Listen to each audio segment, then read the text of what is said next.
SSC के 3 करोड़ से भी ज़्यादा बच्चे एसएससी का एग्ज़ाम देते हैं जो आज सड़कों पर हैं। उनको पढ़ाने वाले टीचर्स को बुरी तरीके से पीटा जा रहा है, उनकी बेइज्जती की जा रही है। एक टीचर ने कह दिया कि वर्दी हमने 2017 में निकाल दी, तो वर्दीधारी कह रहे हैं अगर मर्द होते तो वर्दी पहनते आप। क्या बात है, ये सब सुनने को मिल रहा है, एक शिक्षक को सुनने को मिल रहा है, और वो भी भारत के शिक्षक को सुनने मिल रहा है जो भारत खुद को विश्व गुरु बताने पर तुला हुआ है कि हम विश्व गुरु हैं। और गुरुओं के साथ क्या किया जा रहा है, उन्हें दिल्ली की सड़कों पर पीटा जा रहा है, उनके साथ बेइज्जती की जा रही है, उनको कूड़ा कबाड़े की तरह बस में भरा जा रहा है। क्या एक मंत्री जी हैं जो मिलना नहीं चाहते, 4-5 लोगों से ज्ञापन ले लेते, उसमें उनको प्रॉब्लम हो रही। एसएससी की एक कंपनी जो हमेशा से डिस्प्यूटेड रही है, उस कंपनी को हटा करके एक नई कंपनी हायर कर दी जाए। एसएससी का भी एक टाइम टेबल बना दिया जाए, एसएससी के एग्जाम की डेट, एसएससी के रिजल्ट की डेट निर्धारित कर दी जाए।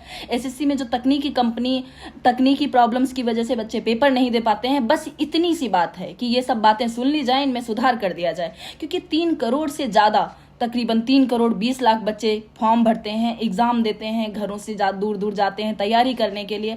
न जाने कितने शिक्षक उन बच्चों की तैयारी के लिए फ्री यूट्यूब पर गला फाड़ फाड़ के पढ़ाते हैं।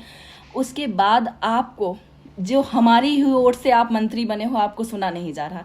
ये प्रॉब्लम सिर्फ शिक्षक की बेइज्जती नहीं करी है, आपने पूरे सिस्टम को कलंकित कर दिया है, पूरे भारत की सरकार को कलंकित कर दिया है। ये बहुत ही खतरनाक और बहुत ही गलत है। अगर भारत का भविष्य से बच्चे हैं भाई, स्टूडेंट्स हैं, आप विद्यार्थियों की ही डिमांड पर काम नहीं करोगे तो फिर क्या ही होगा? क्या आप विश्व गुरु बनोगे? क्या ही हम भारत के भविष्य, क्या हम डेवलप्ड कंट्री की ख्वाब देखेंगे?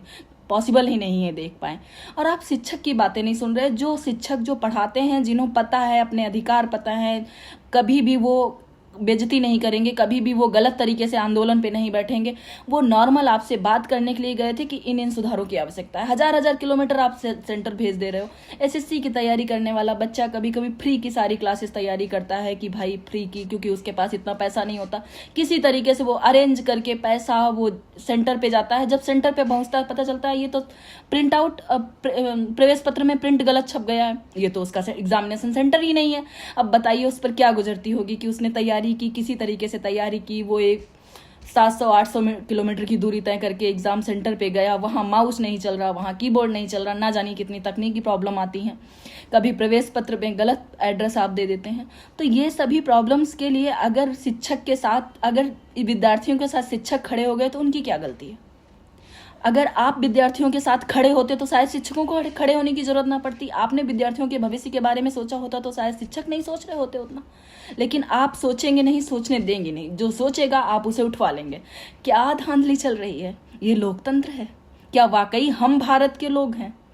क्या वाकई हमारा संविधान हम भारत के लोगों को समर्पित है, या वहां पर हम भारत के लोगों की जगह काट के कर दिया जाए? हम भारत की सरकार जो चाहेंगे वो संविधान में परिवर्तन करेंगे, जैसे चाहेंगे वैसे। कोई मौलिक अधिकार नहीं, कोई मूल अधिकार नहीं आपके पास, कर दीजिए।